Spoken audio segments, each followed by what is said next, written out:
लोग बात करते हैं। और निगेटिव ये सब बता दिया गया था आपको। म्यूचुअलिज्म में बताया था कि दोनों का फायदा, खास बात क्या था, फिजिकली एसोसिएटेड होता है ना। म्यूचुअलिज्म में दो ऑर्गेनिज्म एक साथ रहेगा तो एक दूसरे का फायदा तो देगा ही, प्लस क्या है, आपस में एसोसिएटेड भी रहेगा। अगर एसोसिएशन तोड़ दें तो बताया गया था कि जैसे एसोसिएशन तोड़ेंगे तो दोनों मारा मारा जाएगा, तो उसको बोले थे म्यूचुअलिज्म। प्लस प्लस देखिए प्रोटो कोऑपरेशन में भी है, यहाँ भी क्या है, दोनों साथ रहेगा तो एक दूसरे का फायदा है, फायदा देगा। लेकिन अगर साथ न रहेगा तो मरेगा नहीं, मतलब दोनों ग्रो करेगा, अलग बात है स्लो ग्रोथ हो जाएगा, नहीं ग्रोथ उसका स्लो हो जाएगा। अब कोमेंसलिज्म में बताया गया था एक का फायदा है, एक का किसी तरह का कोई नुकसान नहीं है। नहीं, तो ये सब हम लोग बात किए थे पिछले ही क्लास में। तो इसमें सबका एग्जाम्पल भी बताया गया था आपको। इसका एग्जाम्पल में हम लोग लिए थे, जैसे लकड़ी जो खाता है दीमक, तो उसमें बताया गया था कि दीमक के अंदर फ्लैजिलेट्स रहता है, उसके इंटेस्टाइन में ही रहता है। दूसरा इसका प्लांट वाला एक एग्जाम्पल आप लोग को बताया गया था, जो कि प्लांट रिप्रोडक्शन में भी मैंने पढ़ाया था, है ना, पर्नुबा मॉथ और यक्का प्लांट, वो बताया गया था। ऑर्किड बी, ये वैप्स और फिग, ये सब इसी में आया था। कोमेंसलिज्म में एक का फायदा एक का किसी तरह का नुकसान नहीं, तो लीनिएज वाला जितना भी होता है, लीनिएज वाला जो पौधा है वो सब इसी के अंतर्गत आया था, इसी में बताया गया था। फिर प्रोटोकॉपरेशन में कुछ एग्जांपल आपको बताया गया था कि दोनों का फायदा होगा एक साथ रहेगा तो। इसी में बताया गया था क्रेब के बारे में, हर्माइट क्रेब और सी एनिमोन, इसी के अंतर्गत था, प्रोटोकॉपरेशन के अंतर्गत था। दोनों एक दूसरे का क्या कर रहा था, फायदा दे रहा था। तो ये सब बात हम लोग कर चुके थे। आज के क्लास में हम लोग को जो मेनली बात करना है निगेटिव इंट्रैक्शन। तो निगेटिव में बताया था एक होगा कि दोनों का घाटा, एक में है कि एक का घाटा, और एक का फायदा एक में है कि एक का क्या हो जाएगा, घाटा है, और एक का किसी तरह का कोई नुकसान नहीं। तो निगेटिव इंट्रैक्शन के रिगार्डिंग हम लोग बात करते हैं। आइए देखते हैं निगेटिव इंट्रैक्शन। तो हम लोग जो बात करने जा रहे हैं निगेटिव, इसको डिटेल करेंगे।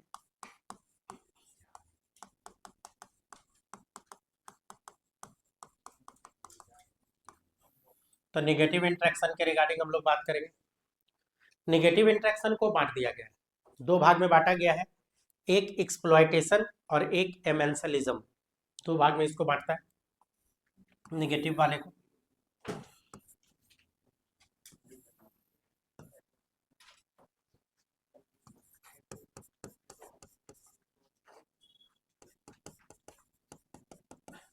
तो एक क्या हो गया, एक्सप्लॉयटेशन, और दूसरा जो होता है जिसको बोलता है एमेंसलिज्म।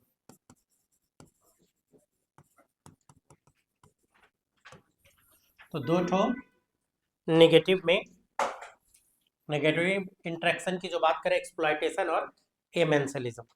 अब क्या है, यहाँ पे एक्सप्लॉयटेशन में क्या होता है, इस केस में अगर एक्सप्लॉयटेशन की जो बात करेंगे तो one species harm the other by making it's direct और इनडायरेक्ट यूज ऑफ सपोर्ट, दूसरा शेल्टर और फूड। मतलब एक स्पीसीज दूसरे को इसमें क्या करेगा, हार्म करने की बात करेगा। ऐसे इसको भी बांट दिया गया है, पहले इसको बांटो तो ज़्यादा समझ में आपको आएगा। इसको भी फिर दो तरह का बोला गया कि एक्सप्लॉयटेशन भी दो तरह का होता है। एक जिसमें पैरासिटिज्म, नाम से ही क्लियर होगा, इसी के अंतर्गत आता है पैरासाइट जो हम लोग बोलते हैं, और एक होता है प्रीडेशन।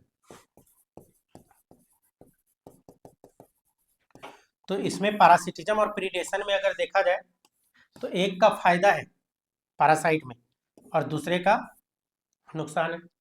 प्रीडेशन में भी क्या आएगा, एक का फायदा है और दूसरे का क्या आ जाएगा, नुकसान हो जाएगा। अब पैरासाइट जो है, आप चाहो तो इसको भी बांट सकते हो पैरासाइट को। पहले तो ये समझते हैं पैरासाइट होता क्या है। पैरासाइट जो है जो दूसरे पे निर्भर रहेगा, फूड के लिए, शेल्टर के लिए, नहीं किसी न किसी कारण से, कोई ना कोई रीजन से दूसरे पे निर्भर रहेगा। जैसे एक आध सिंपल सा एग्जांपल बताओ, हम लोग के बॉडी पे जो पैरासाइट होता है, जैसे जू, बाल में जू का होना, तो जू क्या है, हमारा पैरासाइट है। लाइस जो होता है वो हमारा क्या है, पैरासाइट। वो हमारे बॉडी के ऊपर रहता है, हमारे बॉडी से नरिशमेंट गेन करता है, न्यूट्रिशन लेता है। तो हमारे बॉडी से न्यूट्रिशन लिया तो मेरा तो घाटा कर दिया, मेरा तो नुकसान करवा दिया। लेकिन उसका बहुत बड़ा फायदा है, बाल में रहने से उसको क्या मिल गया, घर मिल गया रहने के लिए। दूसरा है नरिशमेंट मिल गया, नहीं, और मेरे ऊपर रह रहा है, हम लोग के ऊपर रह रहा है, तो एक तरह से प्रोटेक्शन भी मिल गया। तो खाना मिल गया, रहना मिल गया, प्रोटेक्शन मिल गया, तो अच्छा सारा कुछ मिल गया। तो पारासाइट में जब भी होगा तो ध्यान ये रखना है, देखो ये भी प्लस माइनस है और ये भी प्लस माइनस है। प्रीडेशन, जरा सा इस पे भी हल्का सा पहले बात करते हैं। प्रीडेशन में क्या होता है, शिकार और शिकारी। इस केस में क्या होता है कि जान से मार देगा। जैसे शेर या बाघ शिकार कर लिया हिरन का, तो हिरन का तो बहुत बड़ा नुकसान है, जान से गया। लेकिन शेर बाघ का क्या हो गया, पेट भर गया। तो यहाँ पे क्या है, ये प्रीडेशन कहलाएगा। तो उसको हम लोग पैरासिटिज्म ना बोल के क्या बोलेंगे, प्रीडेशन। और पैरासाइट में क्या है कि जान से जनरली नहीं मारता है। जैसे आप कभी ये न सुने होइएगा कि बाल में इतना जू हो गया कि आदमी मर गया, ऐसा आप नहीं सुने होइएगा। तो पैरासाइट जनरली, नॉट ऑलवेज, ध्यान से सुनिएगा, पैरासाइट जनरली अपने होस्ट को जान से नहीं मारता है, किल नहीं करेगा। ठीक है, उसके ऊपर रहेगा, उसका नरिशमेंट लेगा, है ना, सब कुछ लेगा, तो उसको हम लोग बोलते हैं पैरासिटिज्म। अब आप चाहो तो इसको भी बांट सकते हो, पैरासाइट को भी हम लोग चाहे तो ढेर सारा भाग में बांटा जा सकता है। जैसे एक होता है ecto parasite, ecto parasite, ecto मतलब बाहर, बाहरी पैरासाइट है, बाहर से बॉडी के ऊपर रहने की बात करेगा। तो बॉडी के ऊपर अगर रहा तो इक्टो, और अगर अंदर घुस गया, बॉडी के अंदर घुस गया, तब कहलाएगा इंडो पैरासाइट। तो बाहर से है तो क्या बोलेंगे हम लोग, इक्टो पैरासाइट बोलेंगे, और अंदर घुस गया इंडो पैरासाइट। अब इक्टो पैरासाइट में भी चाहो तो आप बांट सकते हो। एक होता है इक्टो जू पैरासाइट। इक्टो मतलब हो गया बाहर, और जू मतलब हो गया एनिमल। नहीं, इक्टो जू पैरासाइट, जैसे इसका best example leech on cattle. Example की बात करें इक्टो जू पैरासाइट, तो इसमें क्या लिखेंगे, लीच। लीच बोले तो जोक, लीच बोले तो क्या बोलेंगे, जोक। तो लीच जो होता है कैटल, कोई भी कैटल के ऊपर रहेगा,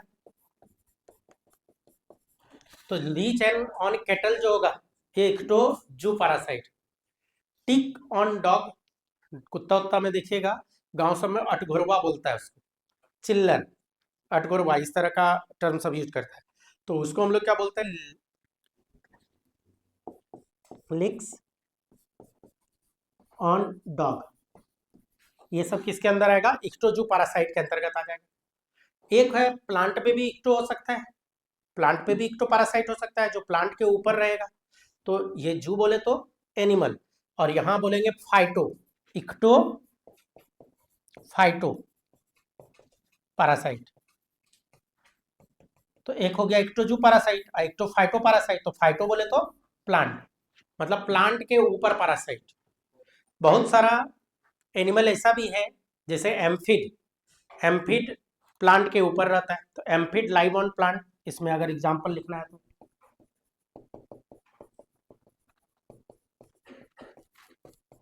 लाइव ऑन प्लांट, प्लांट के ऊपर रहता है। तो ये इसका क्या हो गया, इक्टोफाइटो पैरासाइट के अंतर्गत आ गया। लैक इंसेक्ट का आप लोग नाम सुने होइएगा, लैक इंसेक्ट, नहीं, तो लैक इंसेक्ट जो है वो भी इसी में आएगा। लैक इंसेक्ट्स प्लांट के ऊपर रहता है, नहीं, लाइव ऑन प्लांट। तो ये सब क्या हो गया, इक्टोफाइटो पैरासाइट। तो एक क्या बताया, इक्टो पैरासाइट में इक्टो जू, जू बोले तो एनिमल, इक्टो मतलब बाहर, एनिमल के ऊपर पैरासाइट रह रहा है।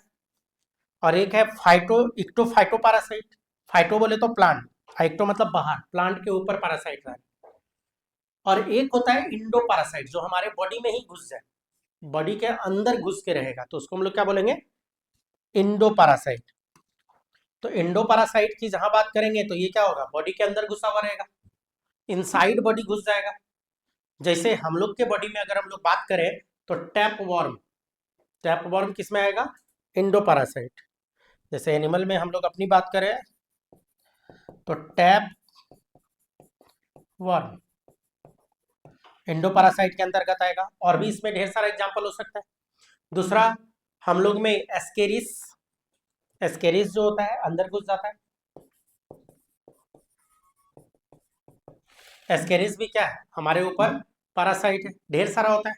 प्लाज्मोडियम स्पीसीज आप ले लो, प्लाज्मोडियम हमारे आरबीसी के अंदर घुस के रहता है, हमारे लिवर सेल में रहता है। तो प्लाज्मोडियम जिससे मलेरिया होता है, ढेर सारा आएगा इसमें प्लाज्मोडियम। ये सब किसके अंतर्गत आएगा, इंडो पैरासाइट के अंतर्गत आएगा, मतलब बॉडी के अंदर। वैसे तो पैरासाइट को एक कैटेगरी और बांटा गया है, एक तो इक्टोफाइटो पैरासाइट, एक इंडो पैरासाइट, एक होता है हाइपर पैरासाइट। इसी को खींच के आगे लिखते हैं। एक होता है हाइपर, हाइपर पैरासाइट किसको बोलेंगे, तो सुनने में ही लग रहा हाइपर हो गया, मतलब बहुत ज्यादा हो गया। नहीं, हम लोग बोलते हैं ना, जैसे सपोज कीजिए आज इसको पकड़ के खूब मार दे, धमाधम धमाधम दे दी, तो क्या बोलिएगा कि आज सर हाइपर हो गए थे, मतलब ज्यादा हो गया हाइपर का। हाइपर पैरासाइट किसको बोलेंगे, वैसा पैरासाइट जो दूसरे पैरासाइट पे रहे, पहले से कोई पैरासाइट है, पैरासाइट के ऊपर पैरासाइट। जैसे बेस्ट एग्जांपल हाइपर पैरासाइट में वायरस,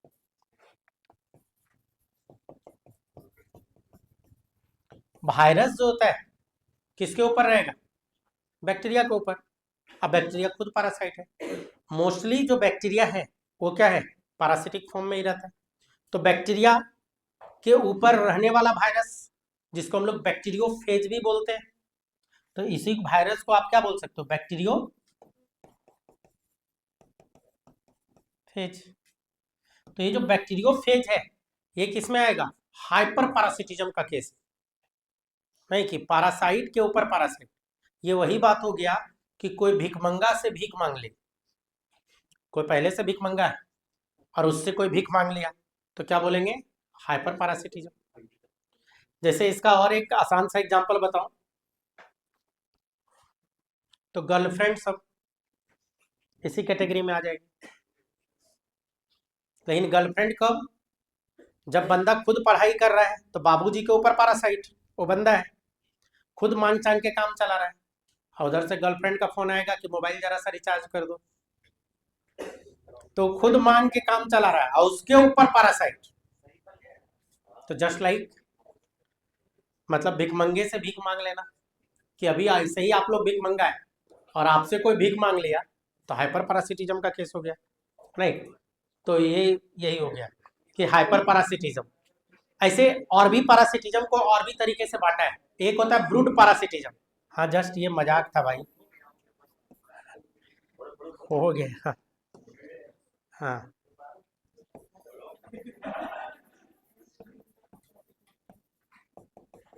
अभी अपने आप लोग पैरासाइट है। अभी बाबूजी कहाँ से पैसा देते हैं कभी पूछे क्या, कैसे दे रहे हैं, कहाँ से दे रहे हैं, कितना मेहनत करके दे रहे हैं, कभी नहीं। बस हम लोग करते क्या है, फोन लगाते हैं और डिमांड करते हैं कि 10,000 रुपया जल्दी से भेजिए। है ना, एक बच्चा था, बाजार समिति का बात बता रहा हूँ, उसका फ्रेंड आया और बोला कि सर पूछिए ना आज पापा जी से ये कैसे बात किया है। एक का फ्रेंड बोला, तो हम बोले क्या बात किया बोलो। अब बड़ा एक्साइटमेंट में वो बता रहा था, हम समझे कि कुछ होगा। तो वो कहता है ना आज, वो अपने तो नहीं बोला लेकिन उसका फ्रेंड बोलता है बाबूजी को फोन करके बोलता है पैसा भेजिएगा कि घर आ जाए। तो बाबूजी कहते हैं ना नहीं वहीं रहो, बस भेज रहे हैं। नहीं, ये धमकी देना। तो बाबूजी जानते थे कि घर आएगा झूठ मूठ का दिस दैट करेगा, तू बाहर रह भाई, घर का आएगा, उसको भगा के रखे। तो वैसे पैसा नहीं मांगना है।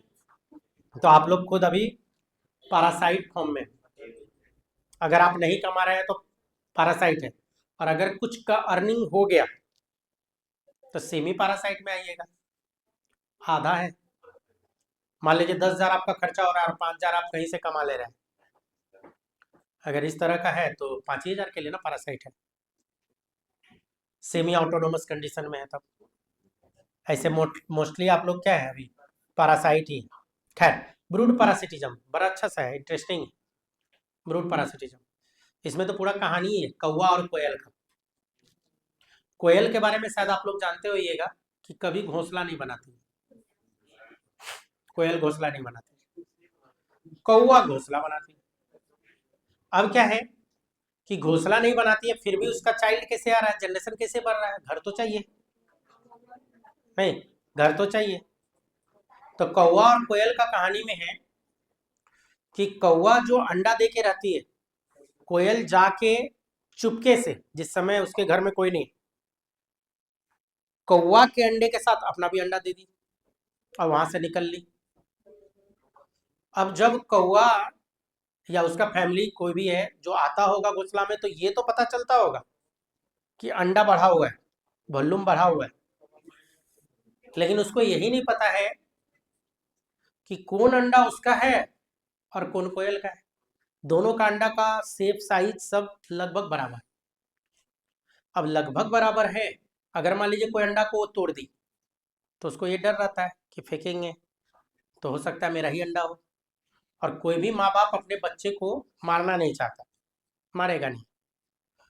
अब उस मजबूरी में क्या हो जाएगा कि कौवा, उसका जो फैमिली सब है वो सब बैठ बैठ के अंडा को सेवेगा, अंडा सेवना बोलते हैं, बॉडी हीट देगा ताकि एम्ब्रायो का प्रॉपर डेवलपमेंट हो पाए। फिर अंडा हेच होगा, हेचिंग के बाद जो बच्चा आएगा तो दोनों काला ही होता, कौवा और कोयल, बेबी भी एक ही समान देखने में। तो खाना भी उसको खिलाएगी कौवा, पाल पोस के बड़ा भी करेगी, और इवन उड़ना उड़ना भी वही सिखाती है, कौवा ही सिखाएगा कोयल को उड़ना। लेकिन वही बसंत ऋतु जब आता है, जब बोलना स्टार्ट करेगा तो कौवा काव काव, कोयल कूकू, तब पता चलता है कि यहाँ तो धोखा हो गया, नहीं तब उसको मार के भगाया जाता है, लेकिन तब तक बच्चा बड़ा हो चुका होता है। उड़ना तो वही सिखाइए, है ना, तो उड़ना तो वही सिखाइए, तो वो अपना फिर निकल के एडल्ट स्टेज में फिर वो अपना पार्टनर ढूंढने लगेगा और ये काम रिपीट होता रहता है, नहीं तो ये चलता रहता है। तो कौवा और कोयल का कहानी, ये चीज हम लोग जब पढ़ते थे तो संस्कृत में एक श्लोक हुआ करता था, जो मुझे कुछ लाइन याद है आज भी, टीचर मार मार के रटवाए थे। काक कृष्ण पीक कृष्ण क भेद पिक काकयो, है ना, काक कृष्ण पीक कृष्ण क भेद पिक काकयो, इसका मतलब क्या था, काक कौवा, अपीक कोयल, काक कृष्ण, कृष्ण बोले तो काला, अपीक भी काला, काका कृष्ण पीका कृष्ण मतलब कौवा और कोयल दोनों काला है, क भेद पिक का कहो, दोनों में कोई भेद नहीं होता है, देखने में एक ही तरह है। तो काका कृष्ण पीका कृष्ण क भेद पिक का कहो, फिर उसमें था आगे बसंत समय प्राप्त काका काका पीका पीका, कि जब बसंत ऋतु आता है तो कौवा काव काव करती है और कोयल कू कू करता है ना। तो उस समय क्या था कि जानते नहीं थे ये सब बात, तो टीचर रट्टा मरवाए एकदम मार मार के, रट्टू रट्टू रट्टू, तो संजोग से रटा हुआ कुछ सेंटेंस याद रह गया। अगर उसी समय ये पढ़ा दिया जाता ब्रूड पैरासिटिज्म, तो ब्रूड पैरासिटिज्म अगर उसी समय बता दिया जाता तो रटने का इतना जरूरत ही नहीं पड़ता। समझा के याद, याद करना अलग बात, रटना क्या होता है, न समझे और रट्टा मार के, याद करना होता है कि समझा हुआ चीज है उसको आपने ग्रास्प किया, तो उसको हम लोग बोलते हैं याद करना। तो ब्रूड पैरासिटिज्म में एग्जाम्पल क्या चला जाएगा, कौवा और कोयल, कौवा बोले तो क्रो एंड, कोयल बोले तो कुक्कू,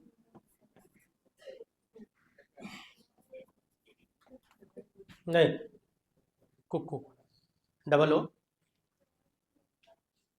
तो कौवा और कोयल किसके अंदर आएगा, ब्रूड पैरासिटिज्म के केस में आ जाएगा, तो ब्रूड पैरासाइट होता है।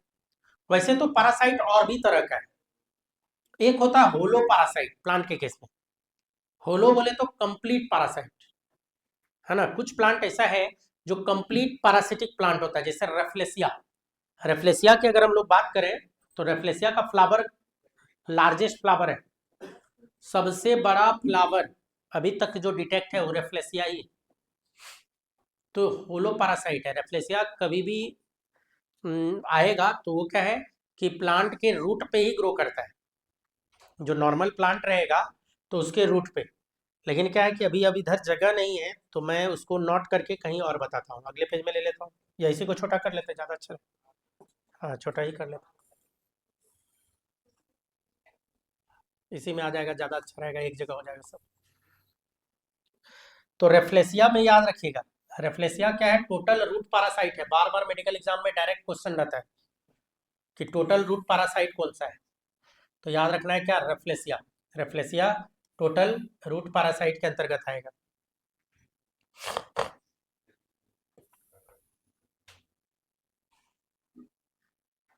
नहीं, चलो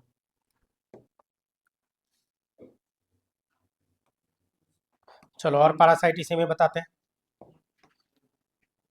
एक होता है total root parasite. Total root parasite का एग्जांपल मैंने क्या बताया? रेफ्लेसिया। टोटल रूट पैरासाइट का जो एग्जांपल होता है, या एक सेकेंड, यहाँ टोटल रूट न लिख के होलो लिखो, या कंप्लीट होलो पैरासाइट। होलो पैरासाइट का एग्जांपल, बात नहीं बच्चों, तो होलो पैरासाइट का एग्जांपल जो है रेफ्लेसिया।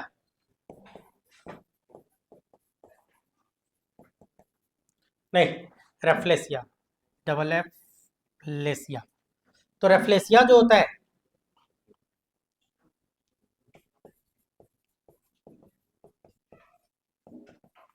ये क्या है? टोटल रूट पैरासाइट होता है। रेफ्लेसिया में ये भी याद रखिएगा कि रेफ्लेसिया जो है लार्जेस्ट फ्लावर के नाम से जाना जाता है। रेफ्लेसिया को हम लोग क्या बोल देते हैं? Largest flower. दूसरा एक होता है कस्कुटा। कस्कुटा होता है टोटल स्टेम पैरासाइट। होलो पैरासाइट में ही आएगा। Second example Cuscuta. कस्कुटा जो है टोटल स्टेम पैरासाइट। राइट। एक होता है हेमी पैरासाइट। हेमी बोले तो आधा, एक होगा हेमी पैरासाइट। हेमी, तो हेमी बोले तो आधा, नहीं बात नहीं।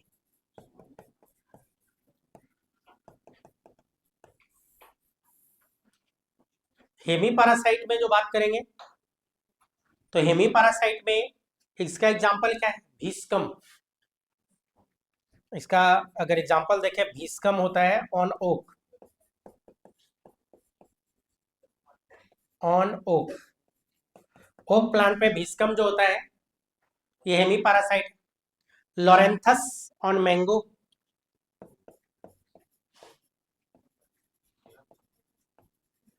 ऑन मैंगो,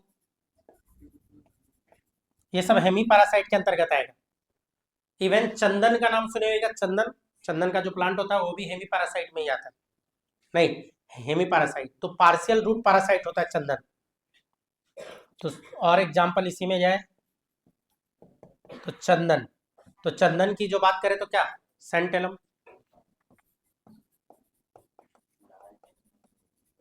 सेंटेलम की जो बात करें तो ये क्या होता है? पार्शियल रूट पैरासाइट होता है।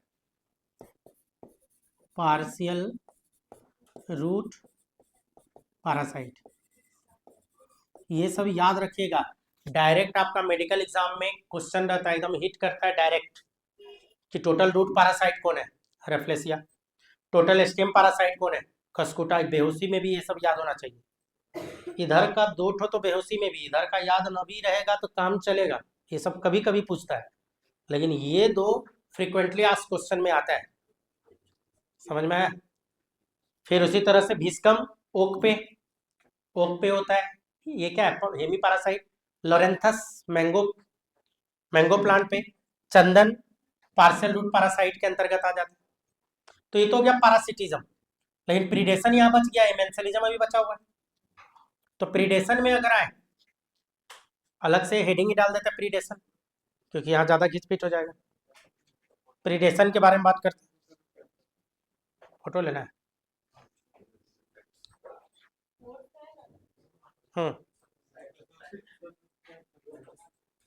हो गया, हट जाओ।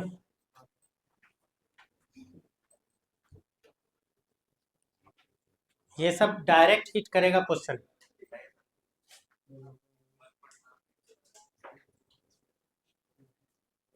और अब पढ़ने के लिए सीरियस हो जाइए। अब अगर आप सीरियस नहीं हो रहे हैं तो फिर दिक्कत है।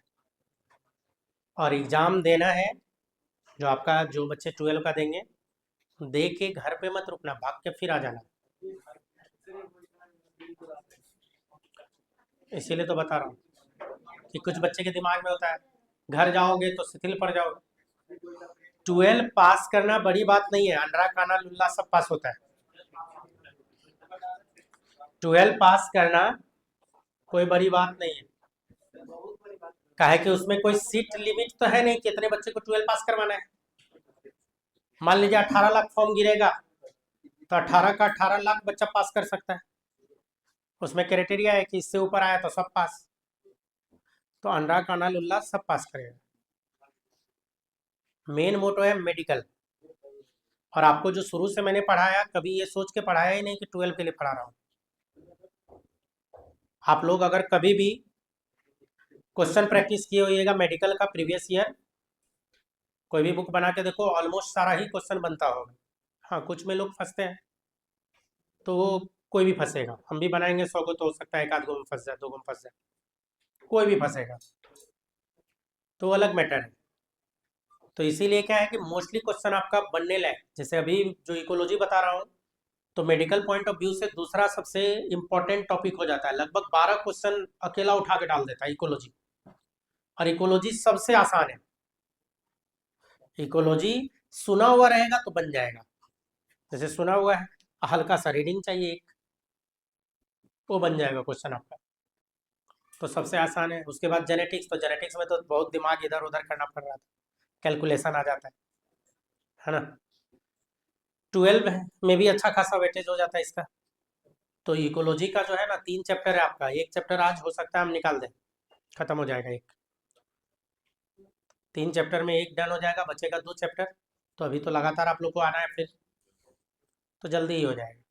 इकोलॉजी के बाद एक मात्र आपका बचेगा इवोल्यूशन। तो इवोल्यूशन मैंने पहले भी बताया था, अकॉर्डिंग टू टाइम चलेंगे।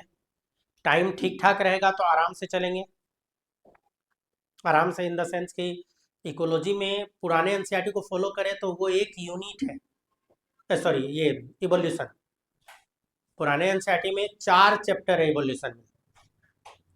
और नए वाला जो भी एनसीईआरटी आया है वो क्या किया, चारों को इतना शॉर्ट करके ये को बना दिया। तो टाइम अगर कम रहेगा तो एनसीईआरटी अभी नया के अकॉर्डिंग चले निकल जाएंगे, और टाइम रहेगा तो पुराने के अकॉर्डिंग निकलेंगे। पुराने के अकॉर्डिंग निकलने से ये होगा कि मेडिकल का एक भी क्वेश्चन स्लिप नहीं करेगा आपका।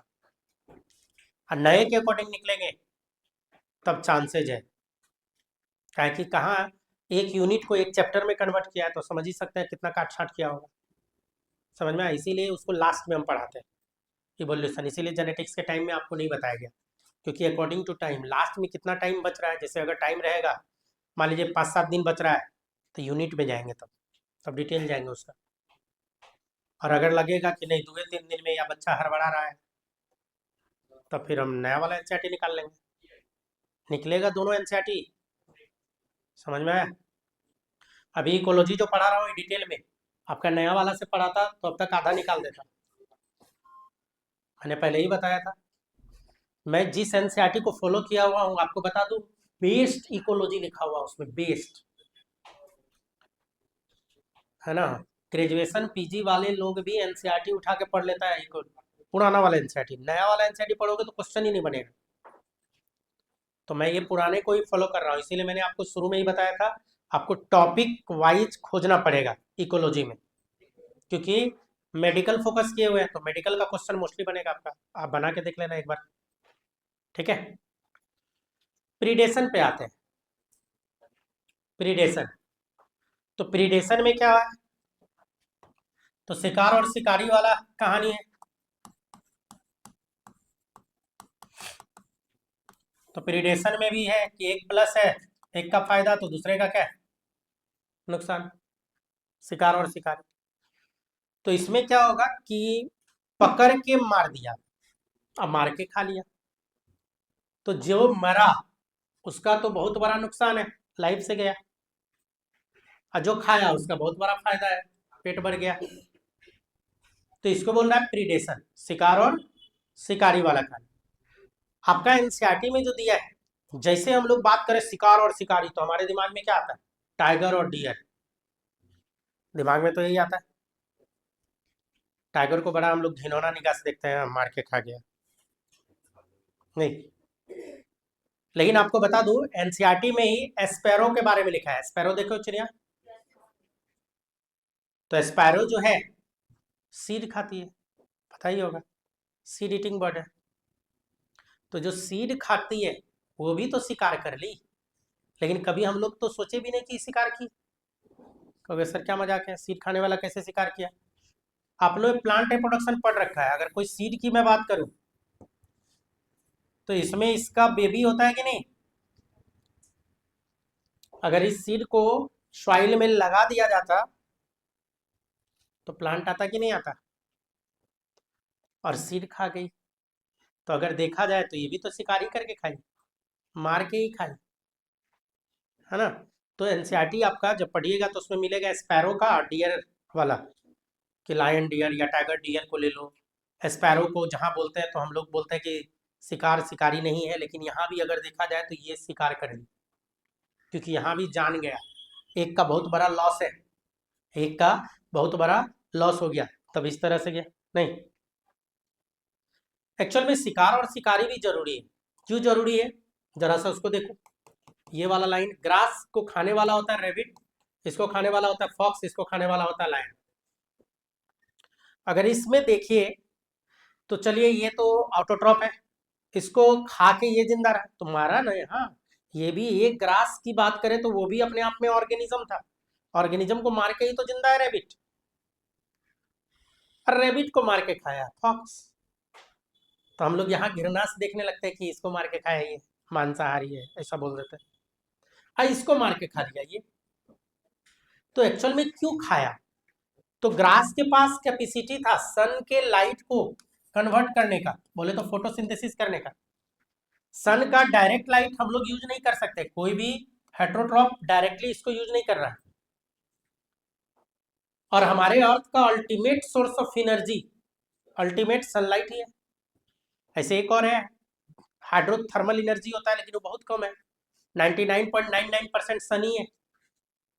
तो सनलाइट को हम लोग ले नहीं सकते, लेकिन जिंदा रहने के लिए खाना जरूरी है। तो क्या करता है कि ये इसका शिकार, ये इसका शिकार, ये इसका शिकार।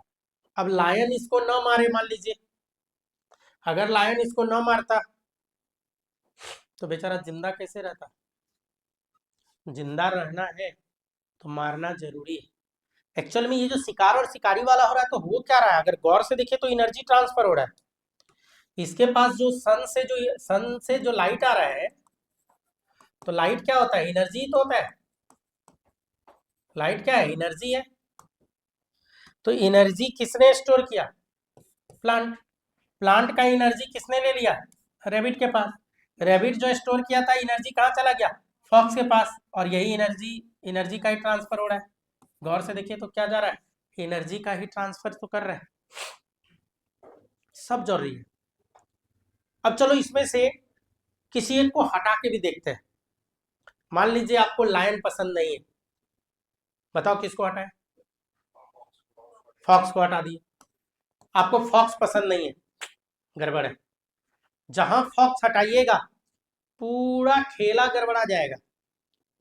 अगर पूरे दुनिया के फॉक्स को आप मार दीजिए, जितना भी है फॉक्स स्पीसीज खत्म, पूरा गड़बड़ हो जाएगा। कैसे गड़बड़ होगा? फॉक्स गड़बड़ होगा, रेबिट का संख्या बढ़ेगा, बढ़ते जाएगा, लायन का संख्या घटने लगेगा।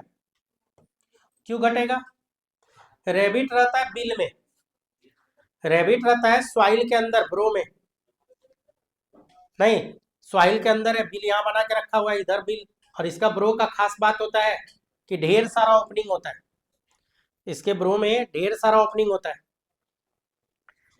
लायन का पेट भरने के लिए कम से कम 10 रेबिट डेली चाहिए, और लायन का औकात नहीं है कि 10 को मार के खा लेगा। काहे? बिल में तो घुस ही नहीं सकता लायन। एक जंगल में कहिए कि एगो लायन है, एक जंगल में एगो है मेन। अब अगर एगो आके यहाँ बैठ भी गया तो मालूम चलेगा रेबिट इधर निकल के खाना वाना खा के फिर बिल में घुस गए। और ये भी बेवकूफ नहीं है रेबिट। लायन यहाँ बैठा हुआ रहेगा ना, तो ये वो रेबिट अपना ये वो पैर निकालिए के रखेगी, मतलब उसको फील कराएगी कि हम निकलने वाले हैं, अब बाकी को बोलेगी जाओ खा के आओ पहले, बाकी सब इधर निकल के अपना खा लेगा। और जब वो खा के आएगा तो वो उसको ललचाएगी, अब बाकी दूसरा जाएगा खाने। लिविंग है, दिमाग तो लगेगा बचने के लिए। तो ये सब खेला में क्या होगा कि लायन कमजोर पड़ता जाएगा, और मान लीजिए दिन भर में 2-4 किसी तरह से पकड़ भी लिया तो उसका पेट ही नहीं भर रहा है, तो धीरे धीरे ये इसका कहानी खत्म हो जाएगा। और ये खत्म हुआ तो रेबिट डोमिनेट कर गया, और अगर रेबिट डोमिनेट कर जाएगा तो सारा ग्रास को ही खा के खत्म कर देगा। अगर रेबिट का संख्या बहुत ज्यादा बढ़ा दीजिए तो कहानी खत्म, ग्रास खाना है उसको, तो ग्रास भी गया। अब ग्रास गया तो रेबिट भी जाएगा एक टाइम के बाद, और उधर तो दोनों गए। मतलब एक स्पीसीज को भी आपने हटा दिया तो ड्रास्टिक चेंज आ जाएगा इकोसिस्टम में। इसी को हम लोग बोलते हैं फूड चेन। ये जो मैंने बताया, ये ग्रासलैंड वाला फूड चेन बताया, पूरा फूड चेन ही डिस्टर्ब हो गया। सोचिए एक के जाने से, एक को हम लोग जानबूझ के हटा दिए, अब बाकी 3 नेचुरली हट जाएगा। तो ये क्या हो गया, पूरा का पूरा कहानी गड़बड़ हो गया। तो हर एक चीज जरूरत है हमारे इकोसिस्टम में, हम लोग जो रह रहे हैं तो A to Z चीज जरूरी, सबका अपना अपना कहीं ना कहीं इंपॉर्टेंस है नहीं। और क्या होता है, जैसे एक और एग्जांपल एनसीईआरटी लिया, प्रिकली पियर, प्रिकली पियर कैक्टस का, कैक्टस प्रिकली हिट कैक्टस ऐसे करके कुछ नाम मिस कर रहे हैं हम, प्रिकली पियर कैक्टस ये, प्रिकली पियर कैक्टस, ठीक, एक्सोटिक स्पीसीज है, ऑस्ट्रेलिया में लाके लगा दिया कैक्टस। कैक्टस को लगाया, एक्सोटिक है, एक्सोटिक मतलब एक्सो मतलब बाहर, बाहर से, वो ऑस्ट्रेलिया का नहीं था लेकिन बाहर से लाके उसको लगा दिया गया वहां ऑस्ट्रेलिया में। कुछ ही साल में वहां पे कैक्टस का भरमार हो गया, तेजी में कैक्टस ग्रो कर रहा था, क्योंकि कैक्टस को लिमिट करने वाला कोई था ही नहीं। मतलब सरदर्द हो गया वहां के लोगों के लिए, कैक्टस हजारों एकड़ में फैल गया।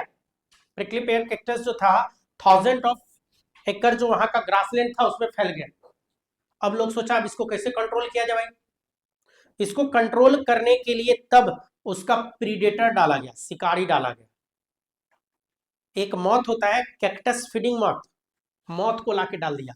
अपने से लोग उसको कंट्रोल ही नहीं कर पाए, पूरा ह्यूमन मिल के कंट्रोल नहीं कर पा रहा था वहां, पूरा साइंस लगा दिया, कंट्रोल नहीं हो पा रहा था।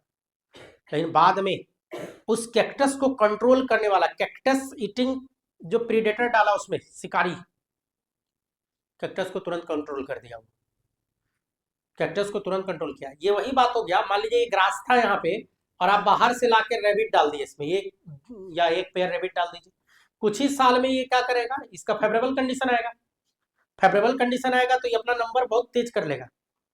वहां बहुत बड़ा ग्रासलैंड था, सबको खा पी के खत्म कर देगा, तो ये हो जाएगा, ये हो जाएगा, एक टाइम आएगा। हम चाहते हैं कि नहीं ग्रास को बचाएं, हम चाहते हैं कि ग्रास को किसी तरह से बचाएं, तो आपको क्या करना होगा कि ग्रासलैंड को अगर आपको बचाना है इस कंडीशन में, तो जो ग्रासलैंड था और आपने जो रेबिट डाला था, तो रेबिट का जनसंख्या जब बढ़ने लगे तो फॉक्स को लाके डाल दीजिए, तुरंत रेबिट को कंट्रोल कर लेगा। लेकिन क्या है कि फॉक्स बढ़ने लग जाएगा, तो मेरा मोटो क्या था, ग्रास को बचाना था, तो फॉक्स ग्रास खाएगा नहीं, बच गया ग्रास। अगर आप इसको भी कंट्रोल करना चाह रहे हैं कि इसका जनसंख्या को भी कंट्रोल करें, तो बस बाहर से लाके लाइन को डाल दो, जैसे लाइन को डालोगे तो सब कंट्रोल में रहता है। तो यहाँ पे क्या है कि एक्सोटिक स्पीसीज पे जब देखा गया तो उसको कंट्रोल करने के लिए कैक्टस ईटिंग मॉथ है उसको डाला गया था। एक मॉथ होता है, प्रीडेटर होता है, कैक्टस का प्रीडेटर, शिकारी है ना, उसको कंट्रोल कर लिया। इस तरीके से इसको कंट्रोल किया। इस तरह का और भी एग्जाम्पल आपका दिया गया है एनसीईआरटी में, एक एग्जाम्पल दिया स्टार फिश के बारे में, नहीं कोस्टल इलाका में अमेरिकन का पैसिफिक कोस्ट में स्टार फिश के बारे में बताया। स्टार फिश वहां का मेन प्रीडेटर था, मेन शिकारी था। तो लोगों ने सोचा स्टार फिश को हटा के देखते क्या होता है। वहां का मेन शिकारी स्टार फिश को जैसे हटाया ना, कुछ ही सालों में वहां का लगभग 10 स्पीसीज इनवर्टिब्रेट का एक्सटिंक्ट कर गया, हट गया, खत्म हो गया, मारा गया। सोचिए एक स्टार फिश का कितना बड़ा इंपॉर्टेंस था। वो एक तरह से क्या कर रहा था, वो 10 स्पीसीज जो एक्सटिंक्ट किया उसको कंट्रोल करके रखा था, उसको बना के रखा था। तो शिकारी को आप घृणा की निगाह से नहीं देख सकते, उसका भी अपना इम्पोर्टेंस, उसका भी अपना इम्पोर्टेंस होता है। नहीं, इस तरह का ढेर सारा चीज है। अब क्या है कि शिकार और शिकारी में जो बात करें, शिकारी अगर चालाक है तो शिकार भी चालाक रहता है, शिकारी अगर चालाक है तो शिकार भी चालाक है। एक नाम आप सुने होगा, कैम्यूफ्लेज करके होता है, नहीं? अच्छा, सैनिक लोग जो वर्दी पहनता है तो देखिएगा येलो और थोड़ा ग्रीन टाइप से रहता है, येलो ग्रीन क्यों पहनता है? वही कलर क्यों लिया, रेड काहे नहीं ले लिया, कभी सोचे हो?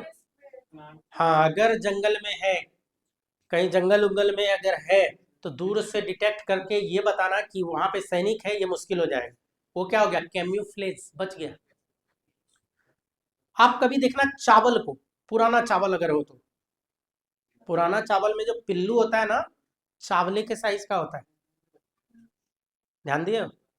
बड़ा गौर से देखना है, थोड़ा भी आंख खराब है तो नहीं पता कर पाओगे कि चावल है कि पिल्लू है ना? तो उसको खोज के निकालना है तो ध्यान से देखना होगा। बस क्या रहेगा, चावल के ही साइज का रहेगा, बस उसके एक टिप पे एगो डॉट रहता ब्लैक ऐसा। तो देखिएगा पहले के टाइम में लोग पुराने चावल का ही भात खाते थे, तो नानी दादी या बुजुर्ग लोग, महिला लोग बैठ के चुनते रहते थे, ये पिलवा है, निकालो। नहीं, ध्यान दियो, ये आपके भी घर में होता हो। तो आखिर वो उसी कलर का क्यों था? क्योंकि उसका जो शिकारी है उसको ढूंढ ना पाए, शिकार चालाक था, नहीं ढूंढ पा रहा था। लीफ इंसेक्ट को देख लो, ज्यादातर लीफ इंसेक्ट आपको ग्रीन कलर का मिल जाएगा, लीफ के ऊपर बैठा रहेगा, आपको पता ही नहीं चलेगा, लीफ के ऊपर बैठा रहेगा, आपको पता ही नहीं चलेगा। तो वो क्या है कि बैकग्राउंड के कलर को रिजम्बल कर लेता है, बचने के लिए, बचने के लिए कि शिकारी उसको ढूंढ ना पाए। इसी का एक बेस्ट एग्जांपल है मोनार्च बटरफ्लाई। मोनार्च बटरफ्लाई का भी इसका एक बहुत ही बढ़िया एग्जांपल है, अच्छा सा एग्जांपल।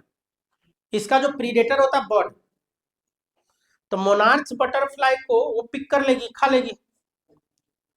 तो मोनार्च बटरफ्लाई क्या करता है कि वैसे बटरफ्लाई को कॉपी करता है जो पॉइजनस स्पीसीज हो, उसके तरह एक्टिंग करता है, एक्टिंग।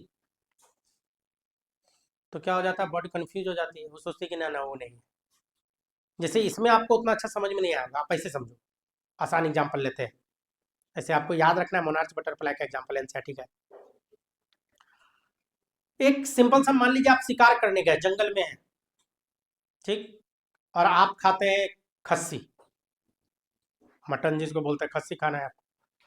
आप देखिए कि जंगल में एगो एकदम ताजा सा मोटा ताजा खस्सी है, आप एकदम तान लिए बंदूक, अब मारने ही वाले हैं, और खस्सी को पता है, वो आपको देख लिया है कि निशाना तान लिया बंदा, आप उसको मारने ही वाले हैं कि खस्सी कुत्ता की तरह भौंकने लग जाए।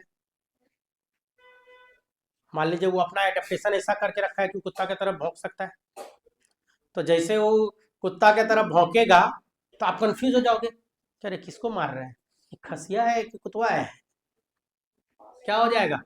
आप जहां नजर हटाइएगा वो 9 2 11 हो जाएगा, था खस्सी, लेकिन क्या हुआ, आवाज निकाल के दूसरे का कॉपी करके खुद को बचा लिया ना। इस तरह का भी काम होता है, मिमिक्री कर लिया, मिमिक्री करके बच लिया। तो इस तरह का ढेरों चीज होता है एनवायरमेंट में, आप देखिएगा ढेर सारा चीज, बहुत सारा स्पाइडर है आपके वाल पे रहेगा, आपको पता ही नहीं चलेगा स्पाइडर है, जो आपका कलर है उसी को रिजेंबल करेगा, उसी की तरह दिखेगा, नहीं उसी की तरह आपको दिखेगा। तो इस तरह का ढेर सारा चीज होता है। हर्बेसियस में हार्बीवोर भी, हार्बीवोर भी प्लांट को जो खाता है तो वो भी एक तरह का शिकारी ही है। हार्बीवोर भी अभी बताया कि जो बर्ड है, सीड ईटिंग बर्ड सब, वो भी क्या कर रही है, शिकारी कर रही है। तो हार्बीवोर भी अपना कुछ प्रोटेक्शन बना के रखता है। आपने कभी सोचा प्लांट ने कांटा क्यों बना लिया, क्यों बना के रखा कांटा? कैक्टस में कांटा क्यों होता है?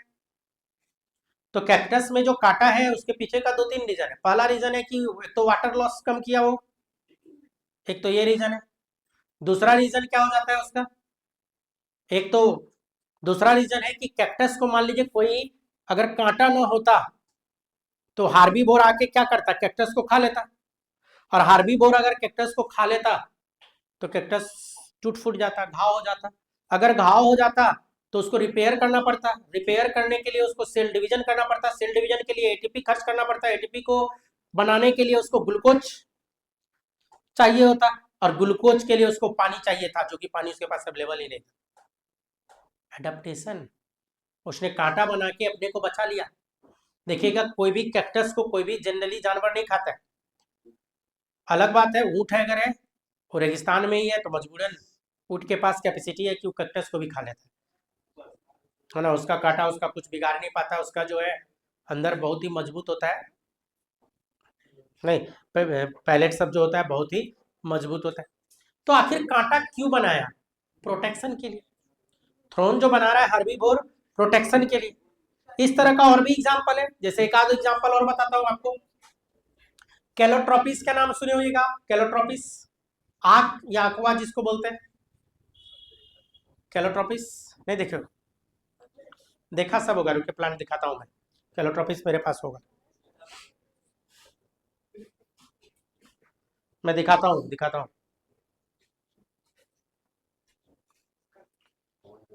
ये प्लांट जो है, ये जो प्लांट है देखो, देखे हैं तो कोई बात नहीं, फिर दिखा देता हूँ। कलर भी चेंज कर दूं तो ज्यादा अच्छा है।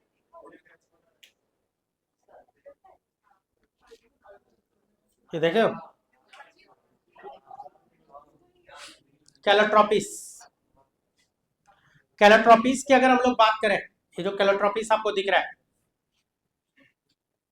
अगर इसके लीफ को कोई जानवर खा लेना तो वही मर जाएगा। इंसान भी खाएगा तो मर जाएगा। कहीं भी बहुत कॉमन है,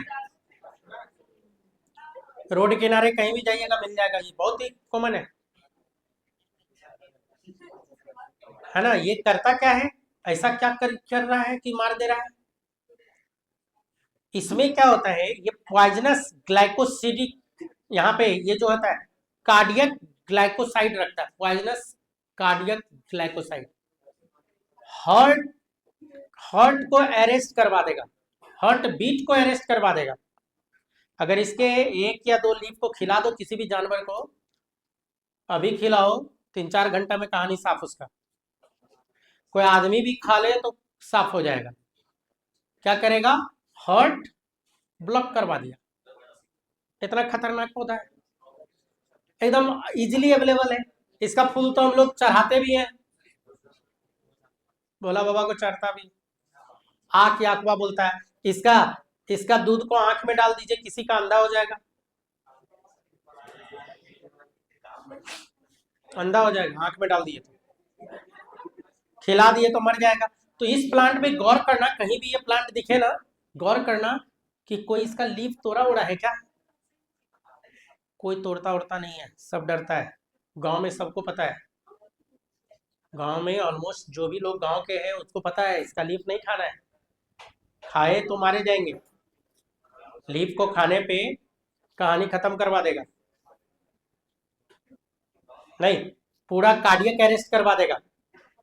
ये लीफ क्या करता है, कार्डियक अरेस्ट। तो आखिर ये हार्बीवोर क्यों रखा, क्यों पॉइजनस चीज को बना के रखे हुए, क्या जरूरत पड़ गया।